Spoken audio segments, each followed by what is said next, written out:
CAC 40 avait un sentiment de marché plutôt bullish, actuellement qui est en train de stabiliser mais que j'avais annoncé bullish, et du coup j'avais partagé pas mal d'opportunités sur le CAC 40 que j'ai prises, que je considérais comme intéressantes.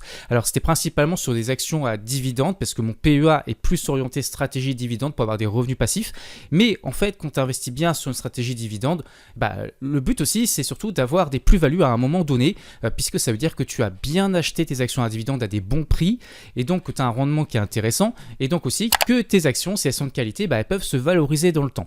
Et j'ai énormément parlé durant 2025 par exemple de mon action Total Energy. Je te mets le graphique ici, tu avais mes zones, je disais qu'on était tout en dessous, que j'arrêtais pas d'accumuler parce que pour moi l'action était entre guillemets à ma façon de voir les choses sous-évaluée, et que la zone rouge par contre c'était une zone où je prendrais des bénéfices. C'est ce que j'ai fait, et d'ailleurs tu peux voir que sur ce mois de janvier je superforme très nettement le CAC 40, même là encore sur début février, puisque je suis à plus de 7% de performance juste en un seul mois, ce qui est exceptionnel sur une stratégie simplement dividende. Bien sûr, ça peut se retourner après, donc ça ne veut rien dire, mais c'est déjà exceptionnel, et c'est pour ça que je décide d'assurer quelques gains, notamment sur Crédit Agricole qui est aussi très cher.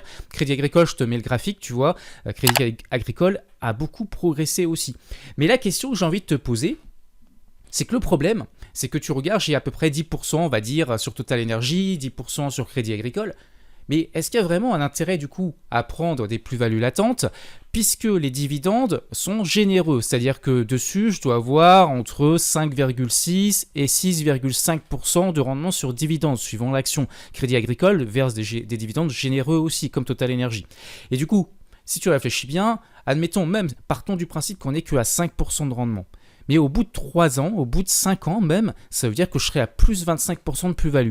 Alors, est-ce qu'il y a vraiment un intérêt, en étant juste à plus 10%, de prendre des gains maintenant, alors que finalement, juste avec les dividendes, je gagnerai plus tard?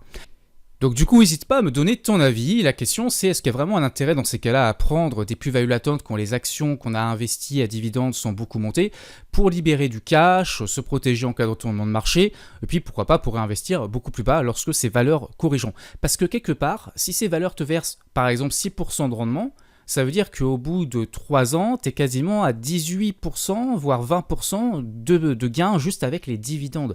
Donc, est-ce que ça vaut le coup de concrétiser une plus-value en étant à plus 10%, même si on avait des grosses lignes dessus, alors que finalement, dans 3 ans, juste en gardant les lignes, tu vas gagner plus?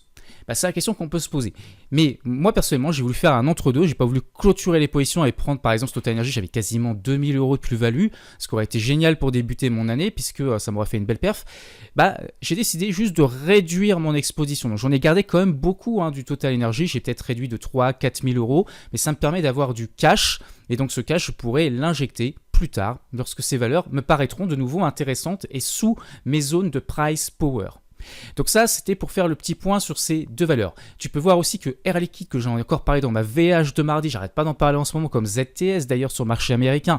Air Liquide, je disais que c'était une très belle opportunité, et on est peut-être en train de décoller. Je te mets le graphique, tu peux voir ici. Et bon, on verra si ça continue, mais en tout cas, c'est quand même de bon augure. Et puis, il y a d'autres valeurs dont j'ai souvent parlé, que je parle plus trop en ce moment parce que je suis patient dessus. C'est Sodexo, qui verse un bon rendement sur dividendes aussi, donc ça me permet de patienter en attendant de faire des plus-values dessus. Sodexo est peut-être en train de décoller aussi. Seb est un petit peu plus morte, un petit peu plus dans un coma éthylique, en train de végéter. J'espère que notre copain Seb se remettra à repartir aussi plus tard. Et puis enfin, j'en ai pas parlé depuis un petit moment, il y a Sanofi, je te mets aussi le graphique, Sanofi, qui peut-être est intéressante à acheter. En tout cas, ça reste intéressant à surveiller. Donc maintenant on va pouvoir peut-être regarder notre ami le CAC 40 pour voir un petit peu ce qu'il fait. Donc tu peux voir qu'on est toujours dans ce grand canal haussier sur le CAC 40. Donc je te parle du CAC parce que j'ai parlé du SP500 mardi. Là aujourd'hui je fais le CAC parce qu'après ça va être que des shorts je pense pendant une semaine. Je vais plutôt publier le mercredi maintenant mes grosses vidéos. Donc le CAC 40 reste toujours bien orienté. Tu peux le voir ici, on a ce canal haussier sur le long terme, on a un pivot ici intermédiaire qui nous bloque à court terme en termes de valorisation, mais dès lors qu'on va repasser au-dessus et qu'on va repartir, on a notre objectif que tu peux voir, le petit cercle que je te mets.